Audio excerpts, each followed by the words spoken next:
강릉의 아파트 신규 분양에 이어 건설 사업 승인이 잇따르고 있지만 부동산 시장은 좀채 살아나지 않고 있습니다. 강릉 지역 아파트 매매 거래량은 2년 전의 30% 수준에 불과한데 부동산 업계에서도 내년까지는 이 같은 흐름이 계속될 것으로 보고 있습니다. 강원 지역 초등교사 임용 경쟁률이 역대 최고치를 기록했습니다. 선발 규모가 줄어들었기 때문인데 신규 교사 채용이 크게 줄면서 임용 절벽이 현실화되고 있습니다. 지난해 강릉에서 급발진 의심 사고로 손자를 잃고 형사 피의자로 입건됐던 60대 할머니에 대해 경찰이 증거 불충분으로 혐의 없음 불송치 결정했다고 밝혔습니다. 원주 한지개발원이 문화체육관광부로부터 행복한 공예교육 프로그램 지원 사업에 2년 연속 선정됐습니다. 관련 소식 전해드립니다.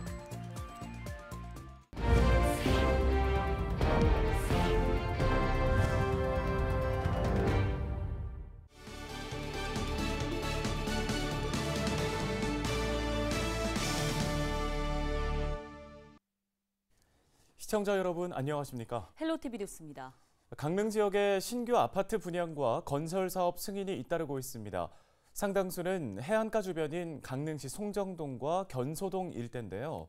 문제는 부동산 시장이 급격하게 위축됐다는 점입니다. 네, 실제 강릉 지역 아파트 거래는 2년 전의 30% 수준입니다. 부동산 업계 전망은 어떨까요? 최성식 기자가 취재했습니다. 최근 분양을 시작한 강릉의 한 브랜드 아파트 견본주택. 일반 공급 1순위 청약이 되자 수요자들이 대거 몰렸습니다.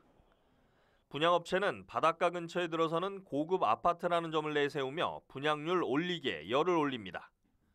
실거주를 위해 집을 옮기려는 사람과 수익을 기대하는 투자자까지 목적도 다양합니다.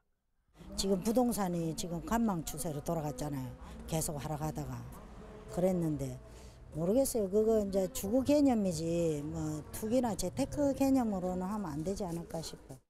이 아파트는 전체가 794세대인데 분양 물량으로는 2년 3개월 만에 강릉 지역에서 가장 큰 규모입니다. 이에 앞서 강릉시 송정동의 또 다른 브랜드 아파트도 234세대 규모의 아파트 분양에 들어갔습니다.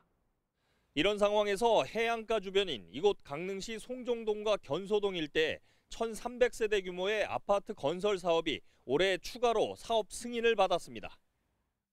하지만 강릉 지역 부동산 시장은 거래가 뚝 끊긴 상황입니다. 2021년만 해도 강릉 지역 아파트 매매는 4월에 440건이 넘었고 매달 평균 330건 정도 거래가 이루어졌습니다.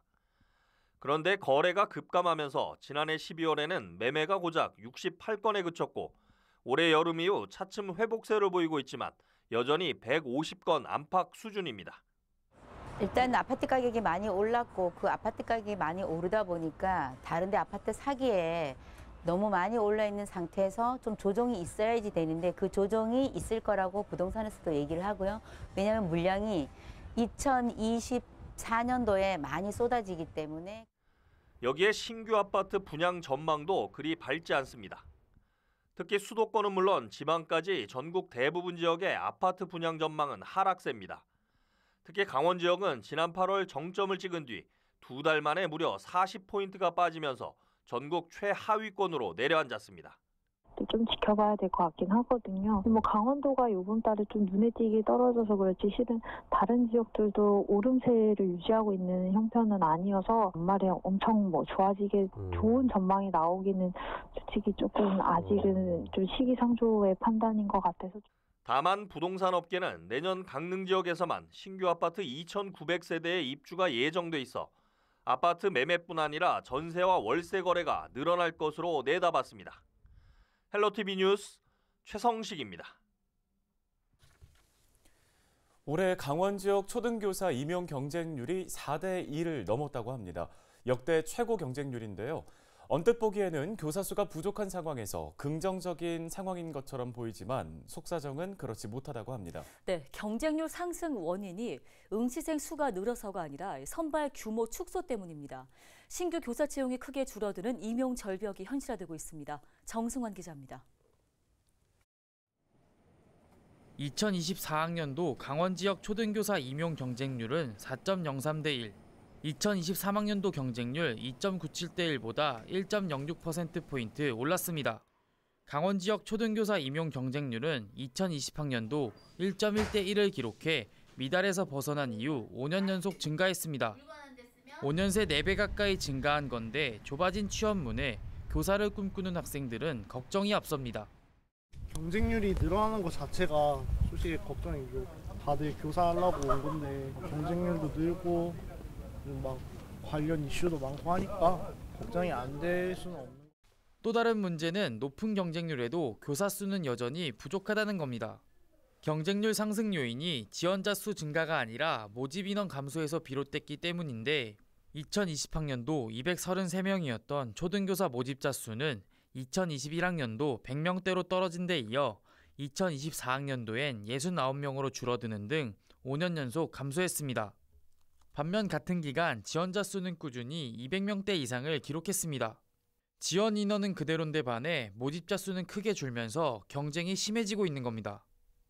정원이 줄어드는 게 가장 큰 문제인 거죠. 교사 정원이 줄다 보니까 이제 교대 현재 재학 중인 학생의 수에 비해서 이제 지금 채용하려고 하는 교사 수는 적으니 당연히 경쟁률이 세질 수밖에 없고 그게 한 해 한 해 누적되면은 재수 삼수하는 그런 교대 학생들이 있기 때문에 더 늘어나는 거죠.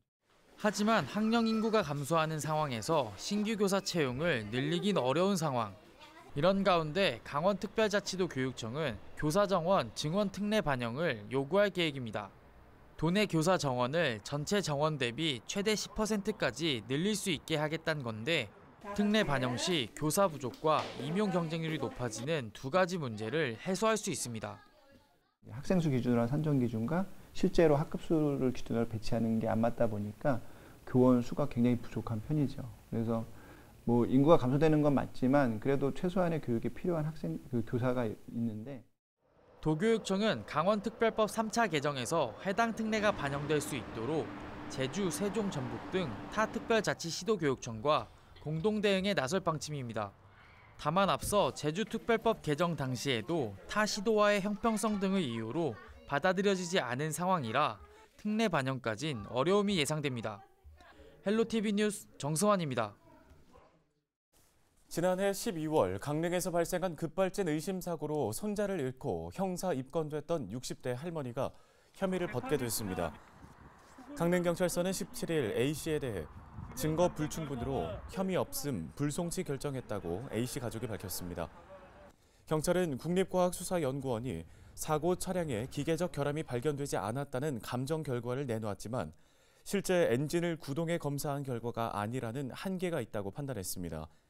또 A씨 측이 차량 제조사를 상대로 낸 민사소송에서는 국과수 분석과 상반된 민간 전문기관 감정 결과가 제시됐습니다. 경찰에서 운전자가 과실없다라고 결론이 났으면 당연히 제조사의 문제로 귀결이 돼야 되는데 그러지 않고 또다시 저희가 어떤 소송이나 이런 걸 토대로 싸워가야 된다는 자체가 사실 굉장히 대한민국에서 이게 불합리한 제도 같습니다. 앞서 지난해 12월 강릉시 홍제동에서 A씨가 운전한 SUV 승용차가 급발진 의심 사고를 내면서 뒷자리에 타고 있던 12살 손자가 숨졌습니다. 한지개발원이 지난 5월부터 10월까지 문화 취약계층을 대상으로 공예교육 4개 핀 한지를 실시했습니다. 교육은 도내 요양원, 사회복지관, 아동센터, 교도소 등 14개 기관에 속한 아동, 청소년, 노인, 재소자, 장애인 등을 대상으로 맞춤형으로 진행됐습니다. 교육 이후에는 참여자들이 제작한 공예품을 원주 한지 테마파크와 춘천의 강원도 향토 공예관에 전시하기도 했습니다.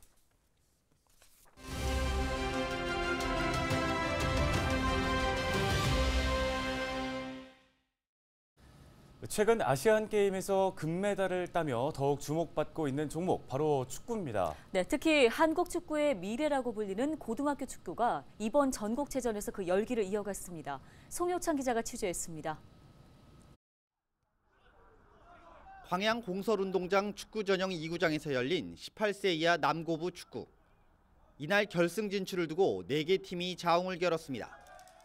우선 오전 10시부터 진행된 서울 영등포 공업고등학교와 경남 창녕고등학교의 준결승 경기. 경기 초반 창녕고가 매섭게 영등포 공고를 압박합니다.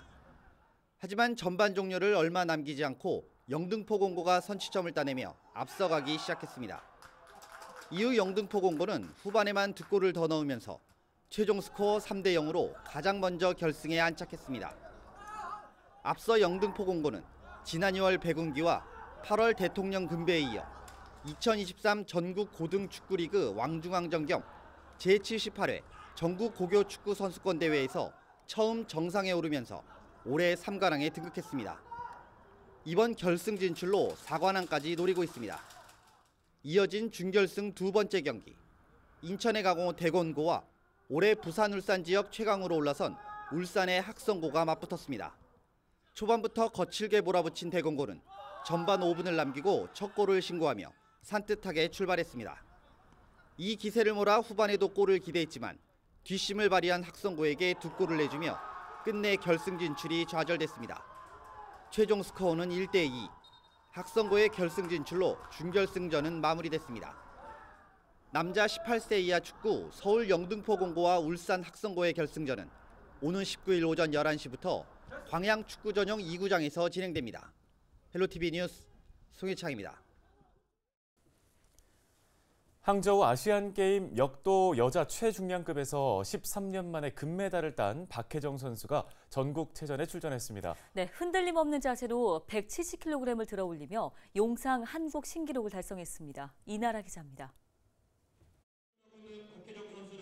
사뭇 긴장된 표정으로 전국체전 무대에 선 박혜정 선수. 인상 3차 시기에 아시안게임 기록보다 3kg 더 높은 128kg에 도전했지만 실패했습니다. 하지만 박혜정 선수의 강점, 용상 경기에서 힘찬 기압과 함께 170kg을 번쩍 들어 올렸습니다.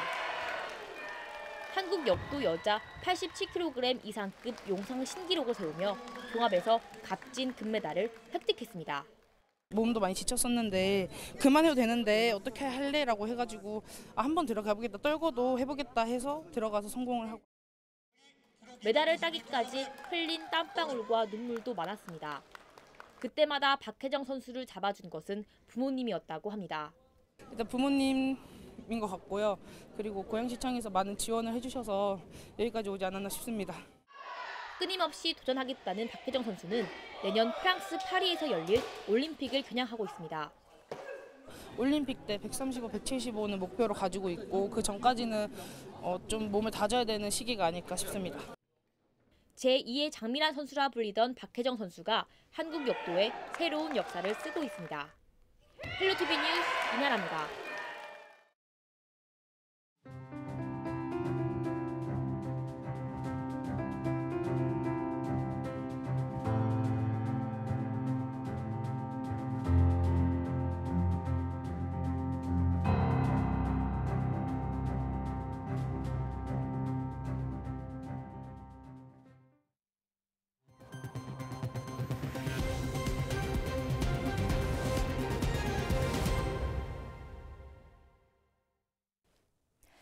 강원관광재단이 오는 18일부터 닷새 동안 강원 세계산림엑스포장에서 캠핑 홍보관을 엽니다.